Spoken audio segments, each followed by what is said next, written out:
வணக்கம் ஃப்ரெண்ட்ஸ். நம்ம எல்லாத்தையுமே தெரியும் பிரியாணி அப்படிங்கிறது எவ்வளோ பேரோட ஃபேவரட் அப்படின்னு சொல்லி. பிரியாணி பிடிக்காதவங்களோட எண்ணிக்கை வந்து ரொம்ப ரொம்ப கம்மி தான். ஏகப்பட்ட பேரோட ஃபேவரட் லிஸ்ட் என்னன்னு கேட்டோம்னா எல்லாருமே சொல்றது வந்து பிரியாணி அப்படின்னு ஃபர்ஸ்ட் ப்ரிஃபரன்ஸ் வந்து பிரியாணி தான் கொடுப்பாங்க. அந்த பிரியாணி வந்து நம்ம வீட்லயே அந்த டேஸ்ட் மாறாம ப்ரிப்பேர் பண்றது எப்படி அப்படிங்கிற நீங்க பார்க்க போறோம்.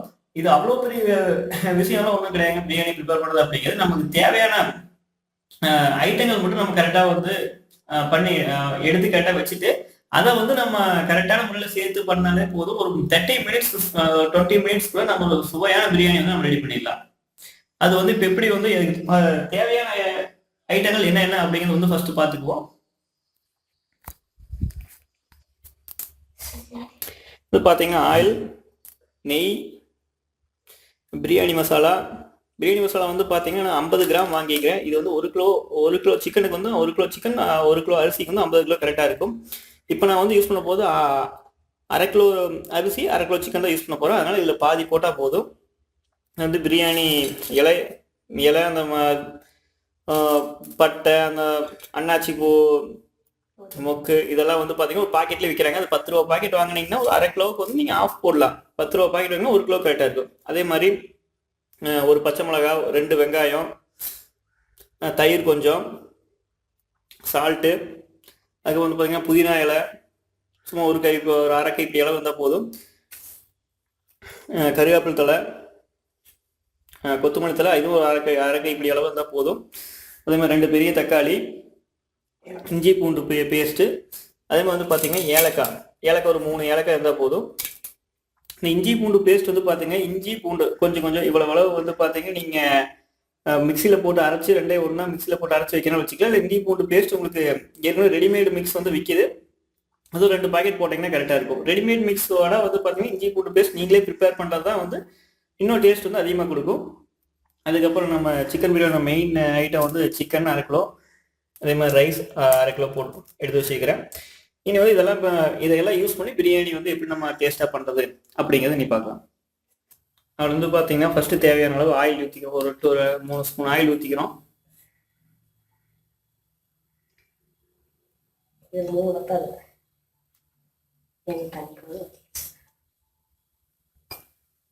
3 ஸ்பூன் ஆயில் ஊற்றிக்கிறோம். அதுக்கப்புறம் வந்து பார்த்தீங்கன்னா நம்ம நெய்யும் வந்து பார்த்தீங்கன்னா அது ஒரு 3 ஸ்பூன்.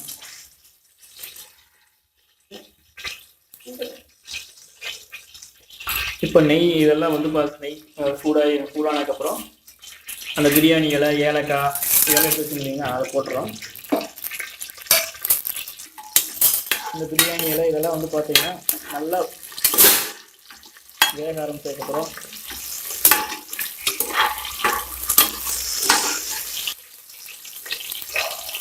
நம்ம ஆனியனும் பச்சை மிளகாயும் போட்டுறோம். இந்த ஆனியனும் பச்சை மிளகாயும் வந்து பார்த்தீங்கன்னா நல்லா வதங்கிடணும். இந்த ஆனியன் நல்லா கொஞ்சம் நேரம் மாற வரைக்கும் நல்லா வதங்கிடணும்.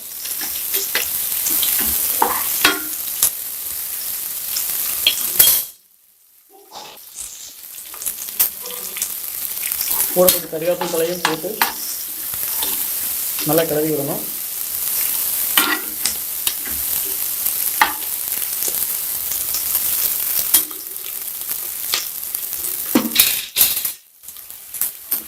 ஏன்னா ஆனியன் நல்லா வதங்கினதுக்கப்புறம் அது கூட வந்து நம்ம தக்காளி பழத்தை வந்து ஆட் பண்ணிக்கலாம். ஏற்கனவே 5 வச்சு தக்காளி பழத்தை கலக்கி விடுறோம்.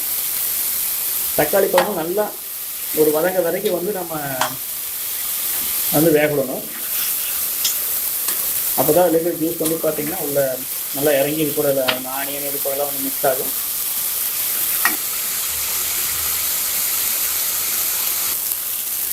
வந்து பார்த்தீங்கன்னா தக்காளி நல்லா வதங்கிடுச்சு. தக்காளிலாம் வதங்கப்போ இஞ்சி பூண்டு பேஸ்ட் நம்ம ப்ரிப்பேர் பண்ணி வச்சதோ நம்ம அந்த கடையில் வாங்கிட்டு வந்த இஞ்சி பூண்டு பேஸ்ட்டை வந்து பார்த்தீங்கன்னா உள்ளே மிக்ஸ் பண்ணி இஞ்சி பூண்டு பேஸ்ட் போட்டு நல்லா மிக்ஸ் பண்ணி விட்டு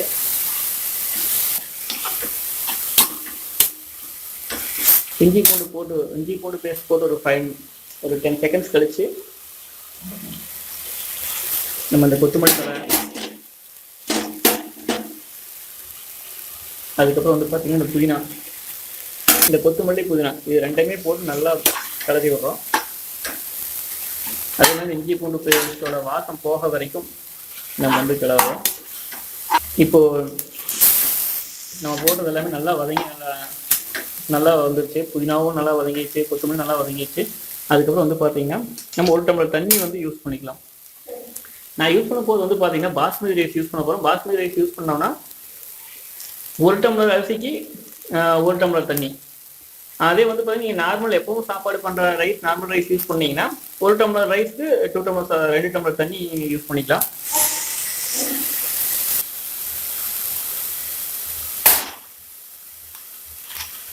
பிரியாணி மசாலா வந்து ஆட் பண்ணிக்கிறோம். நான் வந்து பிரியாணி மசாலா 1/2 பாக்கெட் மட்டும் யூஸ் பண்ண போகிறேன். ஏன்னா இது 1 பாக்கெட் யூஸ் பண்ணால் 1 கிலோ கரெக்டாக இருக்கும். அதுக்கு மேலே நீங்கள் யூஸ் பண்ணீங்கன்னா என்ன பிரச்சனைனா காரம் அதிகமாக போய் சாப்பிட முடியாது. அவ்வளோதான் அந்த கிரேவி வந்து நல்லா ரெடி ஆகும். ஏன்னா எல்லா டேஸ்ட்டும் ஒன்றா சேர்றதா வந்து பார்த்தீங்கன்னா உங்களுக்கு ஒரு டேஸ்டான பிரியாணி வந்து நம்ம கரெக்டாக ப்ரிப்பேர் பண்ண முடியும். மொத்தம் வந்து பார்த்தீங்கன்னா ஒரு 3 ஸ்பூனாவது ஆட் பண்ணோம். இப்போதைக்கு நம்ம ஒரு 2 ஸ்பூன் ஆட் பண்ணிக்கலாம்.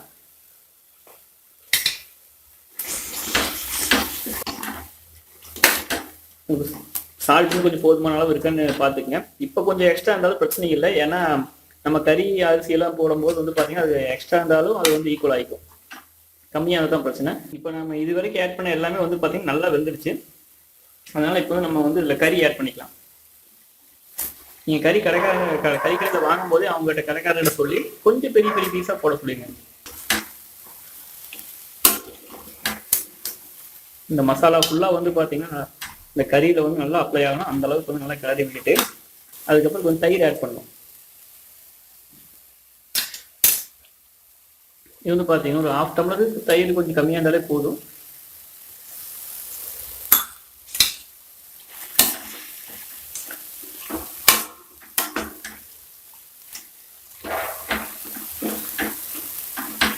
அதுக்கப்புறம் ஒரு எலுமிச்சை பழத்தை புழிஞ்சு விடணும்.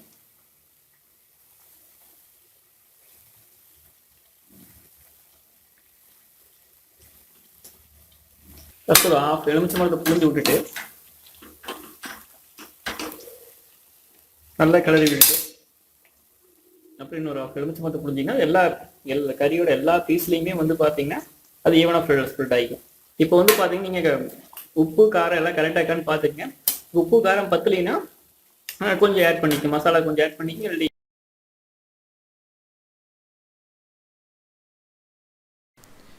இப்போது குக்கர் லாக் பண்ணி ஒரு விசில் வர வரைக்கும் விட்டு ஓப்பன் பண்ணணும்.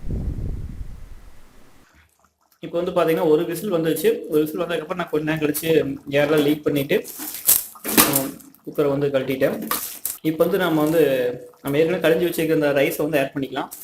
ஏன்னா இப்போ சிக்கன் வந்து ஏற்கனவே அரைவாசி அளவுக்கு வந்துருக்கு. இந்த ரைஸை போட்டு வேக வைக்கல இந்த ரைஸ் வேகிற சமயத்துலேயே வந்து அது மீதி வந்து ஃபுல்லாக வந்து வந்துடும். 100% வந்து ஃபுல்லாக வந்துடும். ஏன்னா சிக்கன் வேறு கொஞ்சம் டைம் எடுக்கும், ரைஸ் கொஞ்சம் சீக்கிரம் வந்துடும். அதனால ரைஸ் ஆட் பண்ணதுக்கப்புறம் நல்லா ஒரு கலரி விடுங்க. ரைஸ் வந்து சிக்கனோட நல்லா மிக்ஸ் ஆகிற மாதிரி நல்லா கிளறி விட்டுட்டு அப்புறம் இன்னொரு டம்ளர் வாட்டர் வந்து யூஸ் பண்ணிக்கிறோம். ஏற்கனவே வந்து நம்ம பாஸ்மதி ரைஸ் யூஸ் பண்ணாங்காட்டி 3 டம்ளர் அரிசி யூஸ் பண்ணிக்கிறேன். ஆனால் 3 டம்ளர் தண்ணி யூஸ் பண்ணுறேன். இதே நீங்கள் நார்மல் எப்பவும் சாப்பாட்டுக்கு யூஸ் பண்ணுற ரைஸ் யூஸ் பண்ணீங்கன்னா இதோட நீங்கள் டபுள், அதாவது 1 டம்ளர் அரிசிக்கு 2 டம்ளர் தண்ணி. பாஸ்மதி ரைஸ்னா 1 டம்ளர் அரிசிக்கு 1 டம்ளர் தண்ணி.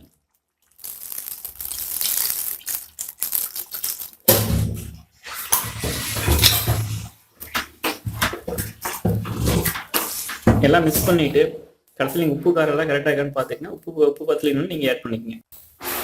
உப்பு காரம் எல்லாம் கரெக்டாக இருக்கான்னு பார்த்து குக்கர் வந்து விசில் போட்டு மூடி வச்சுருங்க. ஒரு 2 விசில் வந்ததுக்கப்புறம் எடுத்து நல்லா கிளறி வந்து நம்ம வந்து பரிமாறலாம். 2 விசில் வந்துச்சு. நம்ம அடுப்பு ஆஃப் பண்ணிவிட்டு அந்த சூடு ஃபுல்லாக இறங்க வரைக்கும் வந்து வெயிட் பண்ணோம். நான் அப்போ தான் வந்து பிரியாணி வந்து நம்ம ப்ரிப்பேர் ஆகும். ஏன்னா ஏற்கனவே நம்ம ப்ரிப்பேர் பண்ணி வச்சுருக்கிறோம். நானும் வந்து ஹைட்டாக வெயிட் பண்ணிட்டு இருக்கேன். நம்ம பண்ண பிரியாணி எந்த அளவுக்கு வந்திருக்கு, எந்த அளவுக்கு டேஸ்ட்டாக வந்துருக்குன்னு பார்க்க தான் வெயிட் பண்ணிட்டு இருக்கேன். அதுக்கு இன்னொரு எப்படி ஒரு 10 மினிட்ஸ் வெயிட் பண்ணணும்னு நினைக்கிறேன். அது வந்து ஹீட் ஃபுல்லாக இறங்குறதுக்கு வந்து 10 மினிட்ஸ் ஆகும். ஆனால் அதை அப்படியே அடுப்புலேயே விட்டுருங்க. ஒரு 10 மினிட்ஸ் வந்து வெயிட் பண்ணுவோம். அதுக்குள்ளே வந்து பார்த்தீங்கன்னா நீங்கள் இந்த பிரியாணிக்கு வந்து சைடிஷ் மாதிரி யூஸ் பண்ணுற அந்த வெங்காய பச்சடி, அதாவது என்ன சொல்லுவாங்க கேட்டால் தெரியல, வெங்காயத்தையும் தயிரையும் மிக்ஸ் பண்ணி யூஸ் பண்ணுற ஒரு டிஷ் சைடிஷை யூஸ் பண்ணுறது, பிரியாணி சைடிஷை யூஸ் பண்ணுறது. அதை வந்து ப்ரிப்பேர் பண்ணலாம். அந்த ப்ரிப்பேர் பண்ண டைமுக்குள்ளே இதை வந்து சூடு வந்து இறங்கிடும். இப்போ வெங்காயத்தை நல்லா நிலமாக நறுக்கிட்டு நல்லா உளுத்து விட்டுட்டு அது கூட தயிர், தண்ணி, அதாவது வெங்காயம் தயிர், தண்ணி, இது மூணையும் மிக்ஸ் பண்ணி நல்லா மிக்ஸ் பண்ணி விட்டீங்கன்னா உங்களுக்கு அந்த பிரியாணிக்கு யூஸ் பண்ண அந்த சைடிஷ் வந்து ரெடி. அவ்வளோதான். இப்போ நீங்கள் பிரியாணி கூட சில்லி போட்டு சாப்பிட்லாம், மட்டன் கிரேவி, மட்டன் குழம்பு, இல்லை சிக்கன் குழம்பு இந்த மாதிரி வச்சு சாப்பிட்லாம். ஆனால் இப்போ நீங்கள் எல்லாமே யூஸ் பண்ணுற ஒரு சிம்பிளான ஒரு சைடிஷ் வந்து இதுதான். நீங்கள் கடைகளில் போய் பிரியாணி சாப்பிட்டாலும் இந்த தயிர் பச்சடி மாதிரி தான் கொடுப்பாங்க. அவ்வளோதான், பிரியாணி சைடிஷ் ரெடி. பிரியாணி இன்னும் கொஞ்சம் நேரம் ஆயிடுச்சுன்னா இன்னும் வந்து பார்த்தீங்கன்னா ஏர் அந்த வந்துட்டுருக்கு. இது இன்னும் கொஞ்சம் நேரம் ஆறணும். இன்னும் 5 மினிட்ஸ் ஆயிடுச்சுன்னா நம்ம எடுத்து பரிமாறலாம். இப்போ வந்து பார்த்தீங்கன்னா சுத்தமாகவே வந்து ஹீட் எல்லாம் ரொம்ப கம்மியாயிடுச்சு. நான் ஓப்பன் பண்ணலாம். நானும் வந்து ரொம்ப எப்படி வந்து இந்த இது வந்திருக்கு அப்படின்னு நானும் ரொம்ப ஆவலோட இருக்கிறேன். நான் செஞ்ச பிரியாணி எந்த அளவுக்கு வந்து வந்திருக்கு அப்படின்னு பாருங்க. நானும் ரொம்ப ஆவலா இருக்கிறேன். ஹீட் சுத்தமாகவே இறங்கிடுச்சு. வந்து ஓப்பன் பண்றோம்.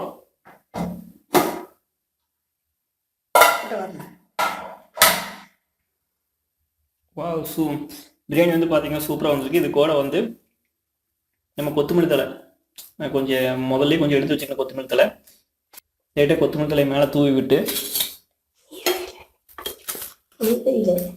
பரவாயில்ல அதனால ஒரு கலரி விடுறோம். வாசம் வந்து செமையாக இருக்குது. டேஸ்ட் எந்த அளவுக்கு இருக்குன்னு தெரியல. சூடான சுவையான பிரியாணி ரெடி. அவ்வளோதான்.